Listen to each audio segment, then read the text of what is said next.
and then hey everybody, for those watching back, welcome. For those live, we're just doing some emojis in the chat and then having a good time.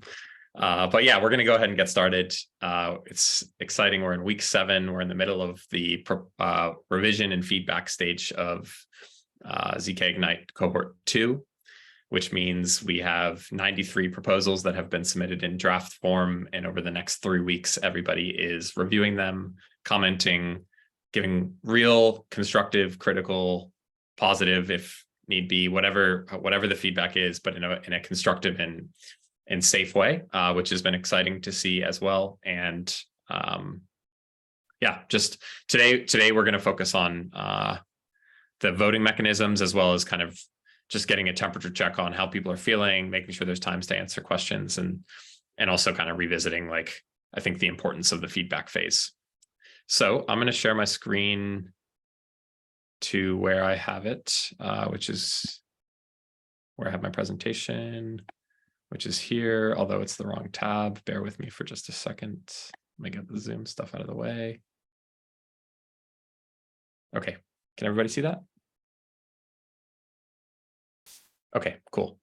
So zkIgnite voting mechanisms is what the name of the game today. I'll start off with weekly reminders, and then we'll actually go into the voting mechanisms. So frozen. Cambrian explosion, you guys have seen this. I think it's still very important to talk about it every week. What are we trying to do? We are trying to create the Cambrian explosion of ZK apps across the Mina ecosystem, just like back in the day when you went from nothing to living organisms. It was not just any one, scientists can't point to any one factor of how that evolved. It was a combination of a bunch of different factors all happening and interacting with one another. And that caused this kind of like jump to go from 0 to 1. We'll see how many startup cliches I can use in one sentence. The term that I kind of want to point us to, in addition to the Cambrian explosion, and something that we've been thinking a lot about, is an innovation commons. Has anyone heard of the term of an innovation commons before? Okay, nice. I'll go, if you let me nerd out for a second, I'll go deep for 3 minutes, maybe more. Has anyone ever heard of the term Scenius? Not genius, but Scenius.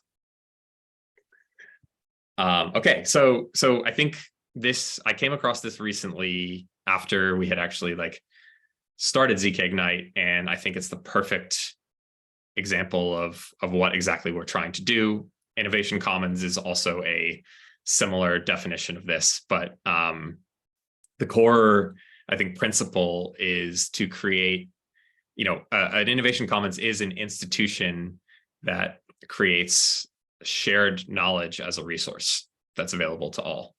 And the kind of way to break that down is that over history, if you look in history, like the best ideas or the best innovations were not created by any one person. They were created by a group of highly technical or engaged or very deep in knowledge groups of people who are able to collaborate and share and operate in a safe space, a highly cooperative, highly trusted, open and honest space, and to be able to use each other to identify where the biggest opportunities were to go after. In this case, I think it's really relevant to what we're all building on together, because it's the opportunities in terms of what we should build, what we should prioritize, what verticals should be built on top of Mina, how the technology should be used. It's not clear. I think as a whole, one of Mina's strengths is that it's architected completely different from most blockchains, in that from the traditional Ethereum model, where every node stores and executes every transaction on the network. Mina is constructed completely differently, in that those transactions are executed off chain, and proof of computation is what gets stored on chain. That's really interesting, and that's very different than 99% of the kind of other projects that are out there. And what we've kind of come to learn over the past 2 years, as we've been kind of working on the ecosystem building side of things, is, there's definitely a Mina mindset that is required to build good and real and applications. I mean, we're all doing it right now for the first time, as like literally as we speak. But in order to kind of like have that Mina mindset move from something that people are doing on nights and weekends and hackathons and kind of in this stop-start way, it's really important that we provide a space to explore and double down on the Mina mindset and take all of these deeply technical people, lots of you included on this call, with your very specific expertise and desire on what you want to build, and create a shared environment that is safe to operate in, so that you can piece your pieces of knowledge together, ultimately to find the idea. And I think the difference between zkIgnite and an accelerator program or an incubator program that other kind of like more venture funds that we partner with is that we are focused on the exploratory side of the idea, and creating fertile conditions to pursue that idea, to come together and work together and give feedback to one another, to write proposals together, to join teams together, so that as an output of zkIgnite, we can go more into the more traditional forms of like funding innovation, like venture or accelerators or research institutions, DAOs, however this may end up. But there's not anything else out there as far as I can see, other than, I mean, this happens organically, I think, in a lot of ecosystems really well. Like the Ethereum ecosystem did this incredibly well over its, over the last 10 years, where there was these highly concentrated groups of people who were sharing knowledge and passing information back and forth and bringing their own expertise to create something amazing. Now we're in a completely different landscape. So, we need to be really intentional about making sure that these conditions are created, and that these conditions can provide those, the opportunity to find the idea and to explore the idea. And that's what zkIgnite is for. So I think Cambrian Explosion is the kind of like top line of where we are. If we want to dig deeper in terms of what does that mean, it's about creating these conditions where, zkIgnite is not just come with an idea, deploy your idea on Mina, great. It's come with your deep interest, your specific skill set, your of course an idea is part of that, but be willing to share, be willing to collaborate, be willing to build in the open. And as a result of that, like it looks much more like the trajectory of open source systems versus closed source systems. And that's, I think it's a metaphor for crypto as a whole, but it's also, I think, with the Mina mindset, we have to be quite deliberate about, and that what we're here to do. So with that in mind, I think we're in this like feedback phase, right? Oh, sorry, my computer's glitching a little bit. We're in this feedback phase from now until maybe I'll pause there. Does anyone have any questions or thoughts or reactions or agreements, disagreements before I kind of get into the technical stuff? I think I wanted to revisit that because I think in the feedback phase, it's really important. And it's the crux of why we designed zkIgnite the way that we did, so that there could be this cross collaboration and open communication. So I'll pause there. Does anyone have any questions, reactions? Feel free to put it in the chat, or disagree. Disagreement is even better. Does anyone have anything that they want to react to there?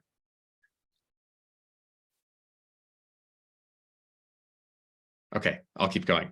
Part of it also is I've been thinking about how to explain. We've been getting this question around, like, how do you explain zkIgnite versus an accelerator program or an incubator program? And I think identifying that zkIgnite is for the exploratory phase, for entrepreneurs to come together and reduce the risk of, starting your own company on your own, being completely set on an idea when things are changing so fast in the open ecosystem. The development's happening at a rapid pace. So I think that's the thing I want to drill down on. I'm also, I'll be doing a Twitter Spaces later with like the ZK Validator folks who also do the Zero Knowledge podcast. And so I wanted to kind of like, I think I'm going to frame it in a similar way. So if anybody has any feedback on if that doesn't make sense in the next like hour or 2 hours, please let me know. Okay, thanks, Mario. Okay, so final proposals are due August 16th. In between now and then, oh, sorry, that's an old slide. In between now and then, we're going to be doing the feedback phase. So please check the discussions tab of your proposals if you have had them. And if you remember, it's a reminder that the discussions tab is context that electors use when they're making their decisions. And it's not just for context for electors, to the point of what we just discussed. It's about understanding what's possible, understanding if your idea is applicable. Does your idea fit within the Mina mindset? And even if you're not proposing and you're involved or you're watching this back, that's why it's really important to participate from a comments perspective, because there's steps along the way in which you might not, there's steps along the way which you might not know that other people have already figured out. And I think it's, this is something that we want to kind of have at the core of zkIgnite going forward. So I think we're in the middle of round one. There'll be another round two. Just a reminder that it's not just electors to proposers, it's proposers to proposers, it's observers to proposers, it's pretty much anybody. And if you want to have a community conversation, hit us up on Discord. I think there's one per week, or we're doing many per week, but we've been averaging about one per week. And this is an opportunity, if you want to talk about your proposal in depth, you feel free to do so. We just ask that you do it in a public environment. Electors can join. We can also join. It's just optional for anyone to join. But please make the request public so we can go a bit deeper on this. And I really appreciate everybody who is taking the leap forward. I think, do we have one? I think we have one scheduled on Friday. Is that correct? And that will be exactly. Is Pete on? Do you want to speak to it?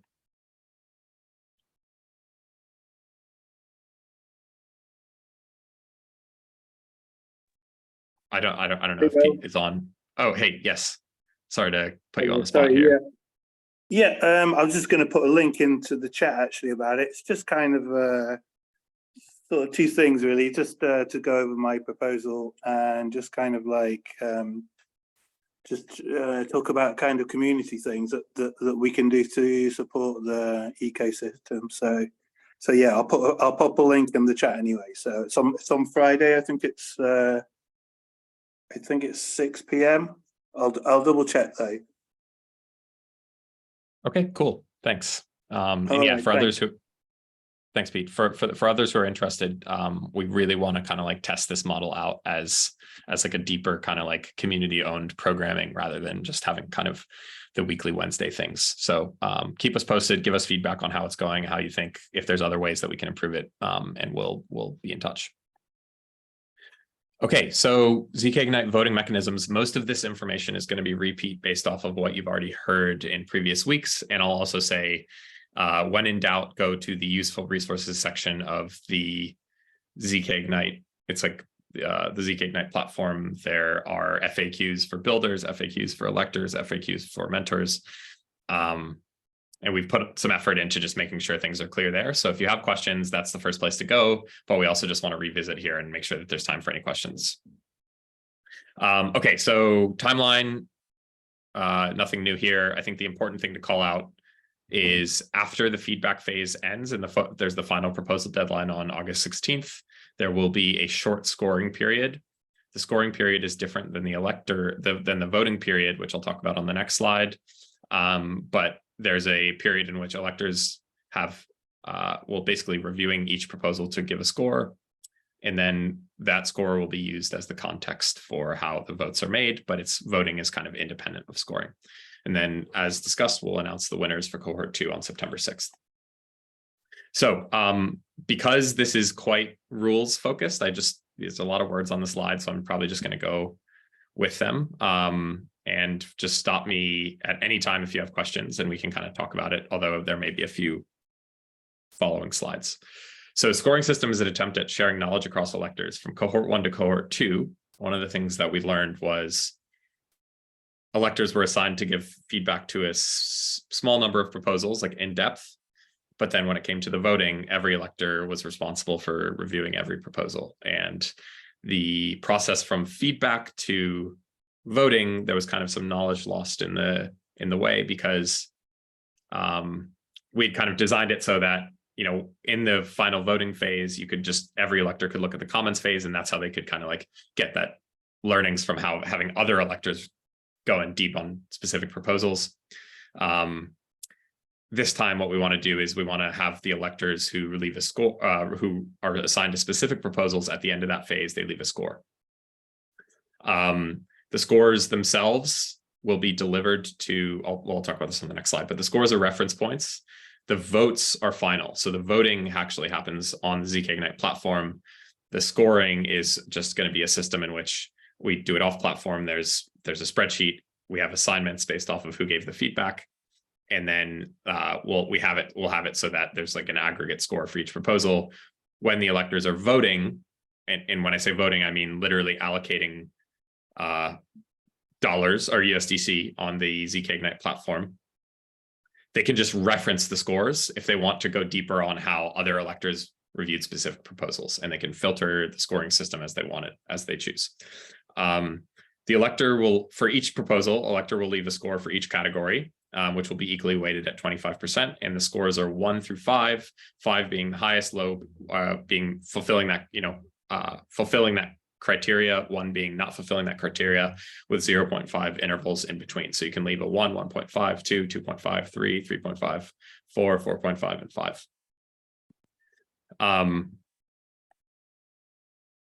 So the criteria here, for example, would be 1 to 5 for impact, scalability, growth potential, architecture, feasibility, team. Again, the full description of this can be found on this track descriptions in the zkIgnite platform. My computer's being a bit slow, apologies.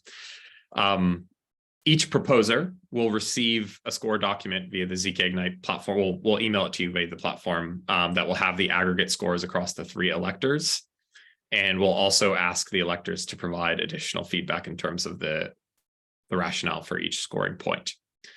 If there's a greater than or equal to 2-point differentiator between electors' final scores for any one score, the electors will have the opportunity to discuss and revise their score within 24 hours.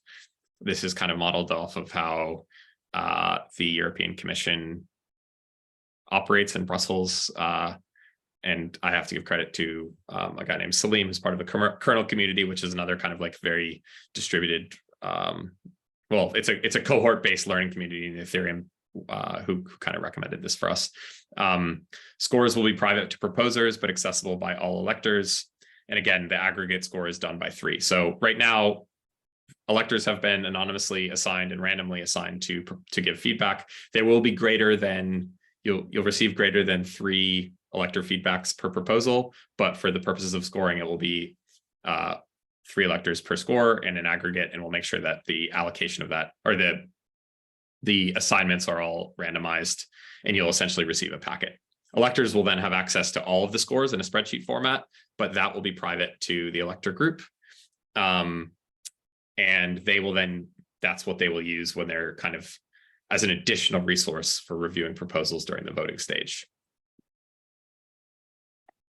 So that was a key kind of change that we made from cohort 1, specifically targeted at what is a standardized system that we can use to transfer knowledge from the point of reviewing a proposal really deep. Like, for example, like any given elector can only probably review 10 to 15 ones really deep in this time frame, because it takes time to read a proposal, it takes time to give feedback, it takes time to monitor how people are responding. So we're constrained by effort there, but we also want to make sure that when it comes to voting, how will one elector who wasn't assigned feedback for any given proposal, how will they be able to judge that? Do they have to go and do their own analysis? Perhaps, but we want to provide a scoring system as a mechanism for them to get up to speed quicker. But they don't have to agree to it. They don't have to use it. It's just more of a context. And this is an experiment. We'll see how it goes for cohort 2. Yeah. Alessandro, has the score vote a reason description? Do you mind rephrasing that? I'm not sure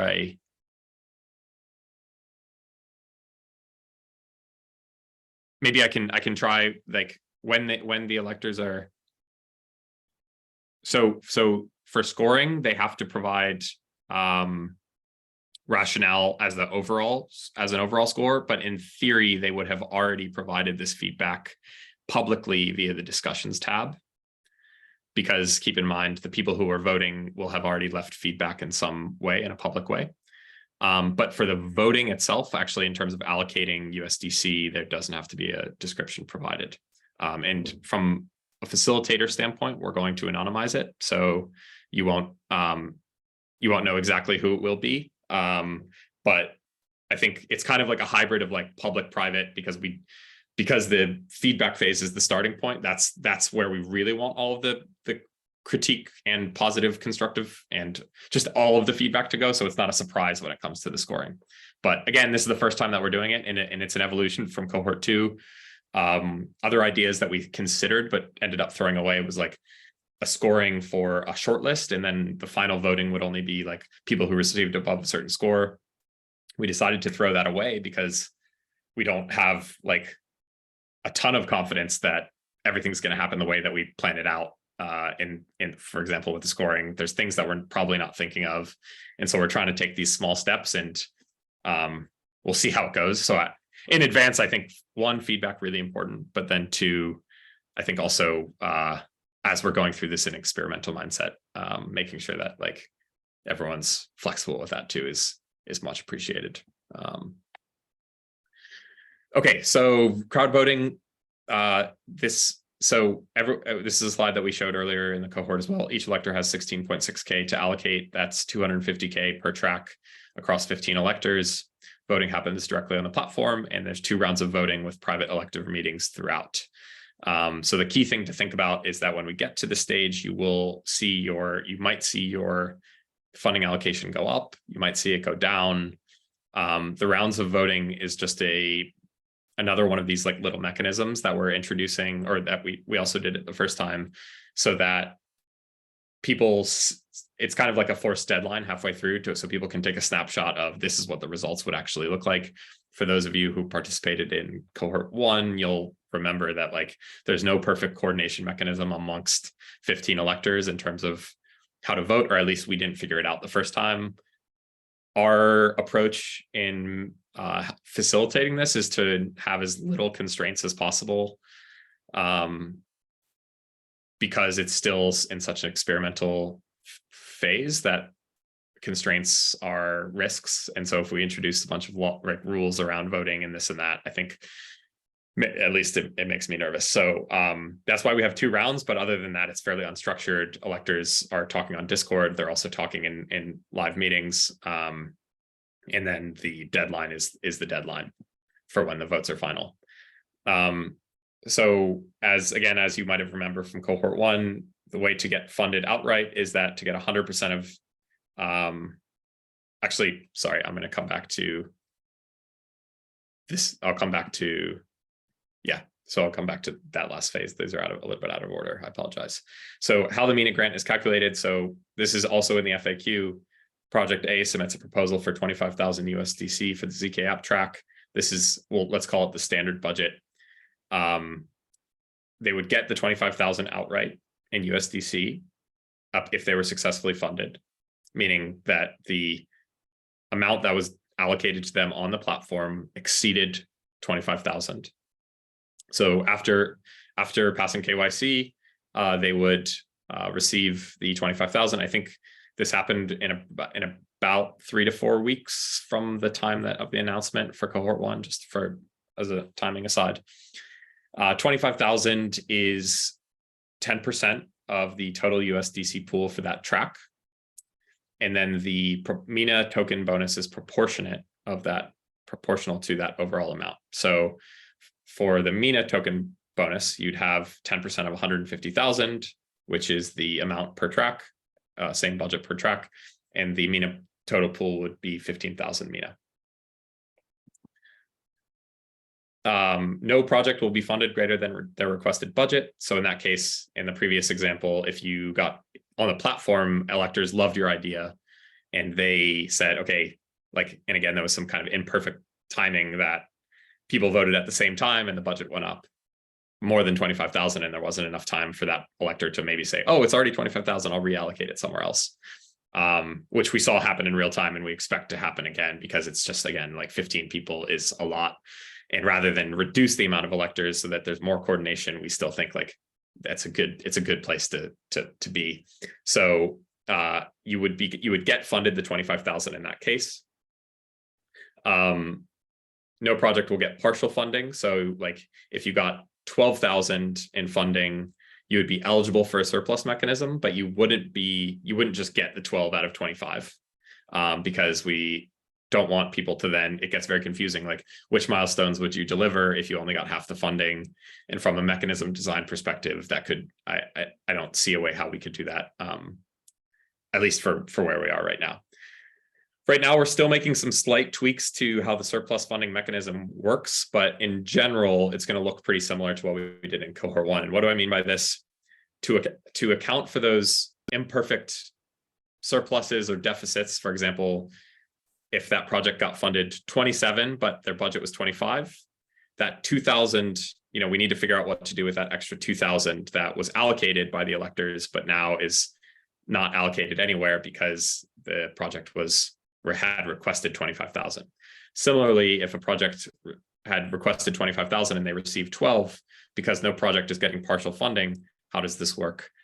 So we're creating a surplus funding where anything that's partially funded or overfunded, that surplus or deficit amount, or not the deficit amount, but the surplus and the funds that were left hanging on the table will go into one pool, and that pool will then be distributed according to a priority queue, which we did was just closest to funding over with a 5K threshold. We're making some final tweaks. We've been kind of like doing some A/B test thinking around this. So we'll probably announce this either next week or the following, just on exactly what this mechanism is, and we'll post it to Discord, and we'll make sure that we're really clear. But for the purposes of this discussion right now, this deck has a link to a video of how we calculated it for cohort 1, where it was a screen recording. We went through every step in the process, like from exporting the results from the platform and filtering them, and then doing the calculation of which projects get funding with that surplus mechanism. It's all there, and we're going to do the exact same thing for cohort 2. So what I can say is that the thing that we're going to make clear is if in order to be eligible for this surplus pool, you must have a proposal request. Your standard budget request must be greater than or equal to 5,000 USDC. And the rationale for this is that it gets very complicated around like topping up projects or how to allocate if there's projects that have like a $1,000, $2,000, $3,000 budget, because those would be the ones that would get funded first, probably just by nature of being closest to, if you got funded only $1, but your budget is 1,000, that would probably, that 999 would put you at the top of the list to get funded in terms of closest to funding. But maybe that doesn't necessarily mean that electors have a lot of confidence if one person just allocated $1. So that's why we have this kind of like base floor of, to be eligible for any other kind of like mechanisms to figure out how that extra surplus funding will be, you have to be at a base floor of requested 5,000 or more. Okay. Alessandro, do you want to kind of provide context to that? I'm happy to talk through it. I'm not sure where I didn't exactly have my eye on the chat, so I'm not sure when it came in. No worries. This is what we're here to discuss it. I think last time, yeah, there is no perfect way to do this. I think if people have suggestions on how to do it better, yes, I understand. So if I'm reading a question, it's with the no partial funding, it incentivizes lower budget amounts, and is that correct? Yes. Okay. I think that's a very fair point.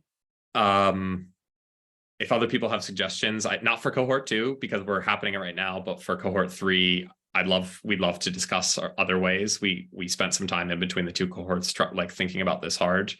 I think my first response would probably be to say, like, we need other mechanisms outside of zkIgnite within the Mina ecosystem to fund potentially bigger projects, and we also need a robust ecosystem of investors within the ecosystem that are also providing more market or like revenue driven model for specific business ideas. For public goods, that doesn't account, which we're actively thinking about. In the short term, I think like thinking about zkIgnite is that like identifying the idea and creating the idea exploration space is really important. And then it's really on Mina Foundation and others in the ecosystem like Owen Labs and Viable Systems and all of the potential like investors in the ecosystem to also play an active role in creating that kind of like economy outside of zkIgnite as the kind of like starting point. But yeah, I think it's I totally hear you, and I think like last time the average project size was about 20K. This time we haven't. Another kind of key thing that we've thought about is last time we directed electors to say we want about 10 projects funded per track, which wasn't an outright, requirement, but that was kind of guidance from thinking about like how we spread the seeds. We ended up with that roughly that I think it was like 12 and 14, so it was a little bit more than that. This time around, we've in the discussion that we've had with the electors, and some electors are on this call, is we don't have any specific directive around project sizes or funding sizes. Instead, we really want to rely on the criteria and impact, scalability, feasibility, clarity as like the sole determinant, and then allowing electors to self-determine what that value is. So I guess we'll see how it evolves this time. Okay. But thank you. I appreciate that. And I'd say like, if there's more people who feel that way, or if, like this feels like something that we can definitely discuss in an open way to think about for future cohorts. And I don't mean that as lip service. Okay. I think I maybe skipped over one slide. Let me just go back just really quick. Yes. Okay. So Mina token grant is granted upon completion of milestones subject to elector vote. We're actually in the middle of this for cohort 1, as some of you are participating. So that is happening next week for the first time. We've thought of like a separate mechanism for how this works. It's a majority vote of 5 from within the electors. And we also understand that milestones change, plans change, the protocol changes, snarky.js changes. And so as we explore through this kind of like phase, it's likely to change. And so we've been thinking with the cohort participants and the electors around like how to deal with that if things change. The main thing to think about is just like providing value to the ecosystem. And that's why we have electors on the other side of grant delivery on the Mina token portion.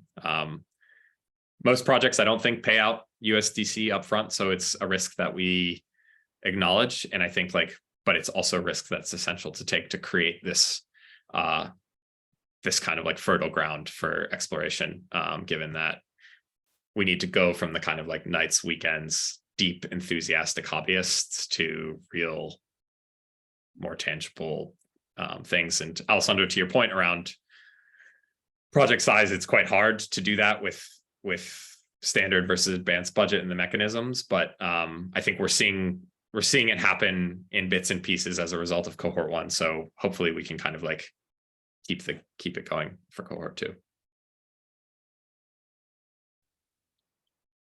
Okay, any questions? I see Anello, to answer your question, Mina token is granted upon completion of proposed milestones. So the milestones that you propose, yes, it's all of them. The key question that we've posed to electors in the case that milestones have changed is, have the delivered milestones that are being presented at the end of the 3-month period delivering the same or increased level of value to the Mina ecosystem, which value can be interpreted on an individual by basis, but that's why we have it as a group of 5 and have it be elector driven there. Okay, Kaushik, how can I increase my chances to get accepted for a grant? And then will all the projects get the milestone? So I would say the best thing that you can do right now is to be active within the community and be very responsive to any of the feedback that you might get, and and sharing your proposal and actively soliciting feedback. In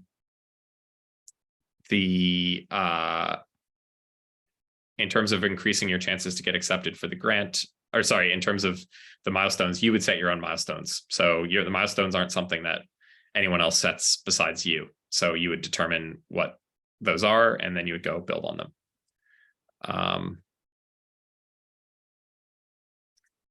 Yeah, so Alessandro, the reason why we have 3-month building phases is exactly to to not place Mina Foundation at the center of funding everything in the ecosystem. It's to seed these ideas. These ideas then turn into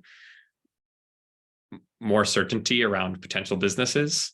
And then we need to really focus on longer term funding mechanisms.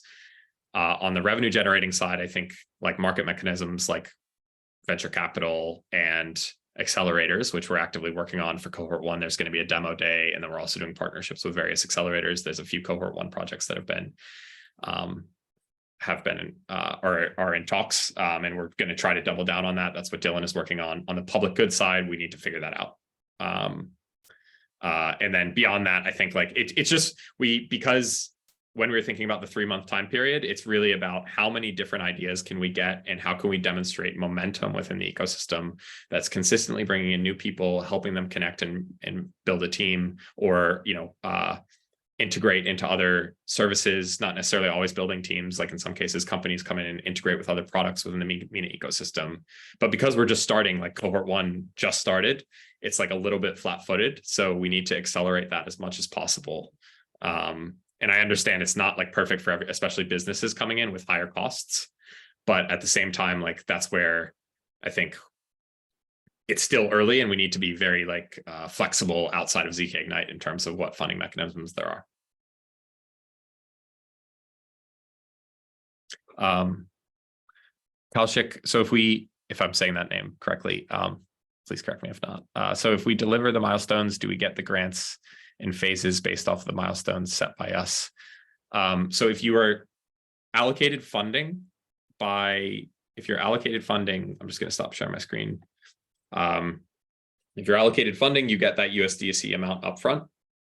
And then beyond that USDC amount, you will receive your Mina token portion upon delivering the milestones, if that makes sense. So you get the USDC straight away, you start building, and then 3 months later, you submit your results. And then a team of electors says, did they deliver on the milestones? Yes or no? If yes, then they get the Mina token grant. If no, they don't. If it's maybe, or they delivered something else, then the electors decide, do those milestones equate value to the original proposed milestones? Yes, no. And then that's the decision if the grant is awarded. And glad I'm pronouncing it right. Thanks. Does anyone else have any other questions or advice or feedback?